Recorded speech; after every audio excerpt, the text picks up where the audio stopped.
রাস্তা তো নয়, আস্ত সাগর। পথে নামলেই ভোগান্তি নিত্য সঙ্গী। ভরা বর্ষায় এটাই কঠিন বাস্তব রাজ্যের বহু জায়গায়। আঙুল তৃণমূল আমলের দিকে। কাজের নামে ওই সময় হয়েছে শুধুমাত্র ভাওতাবাজি, এরকম অভিযোগ ভুরি ভুরি। দেখুন, পশ্চিম মেদিনীপুরের কেশিয়ারি খড়গপুর রাজ্য সড়কের হাতিগেড়িয়া লেঙ্গামারা পোল সংলগ্ন এলাকার মারাত্মক অবস্থা। রাস্তায় হাঁটু সমান জল। আমরা প্রত্যেকদিন সকাল হলে খড়গপুর আমাদেরকে যেতেই হয়।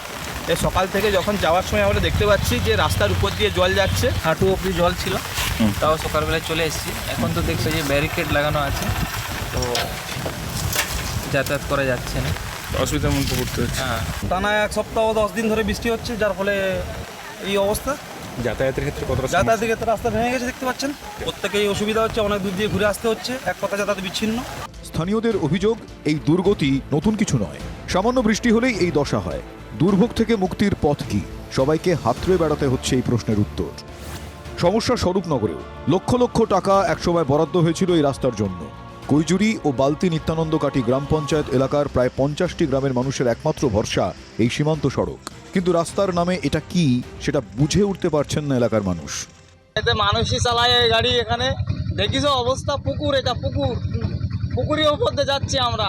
কত কোটি টাকা স্যাংশন ছিল, তা নিয়ে সেসব টাকা পয়সা সব চোরেরা খেয়ে ফেলিছে। টিএমসি সরকার নারায়ণগঞ্জ সময় এসেছিল, বালতি মিটিং করলো, বললো এই রাস্তা উদ্বোধন হবে, অমুক হবে তমুক হবে, কিছুই হলো না। সমস্ত জনগণের দুর্ভোগ।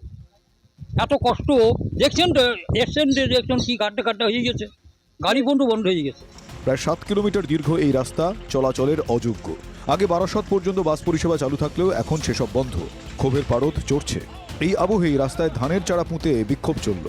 আগের সরকার প্রায় 15টা বছর চেষ্টাই করেনি। এই রাস্তাটার মা বাপ নেই বলে মনে হয়েছে। যদি রাস্তায় গাড়ি চলাচলের উপযুক্ত সরকার না করতে পারে, তাহলে রাস্তাতে বিকল্প কিছু করুক সরকার। আমরা আজকে সেই জন্য ধান রুয়ে দিলাম। সারা পশ্চিমবঙ্গের যত খারাপ রাস্তা আছে, যেগুলো তৃণমূলের 15 বছরে হয়নি, এই সরকার সমস্ত রাস্তার দিকে নজর দিচ্ছে। তৃণমূল আমলের ক্ষত বয়ে বেড়াতে হচ্ছে। এর থেকে এবার মুক্তির দিক নতুন সরকার। গ্রামবাসীদের মুখে মুখে এখন এই একটা কথাই ঘুরছে। Bureau report, TV9 Bangla.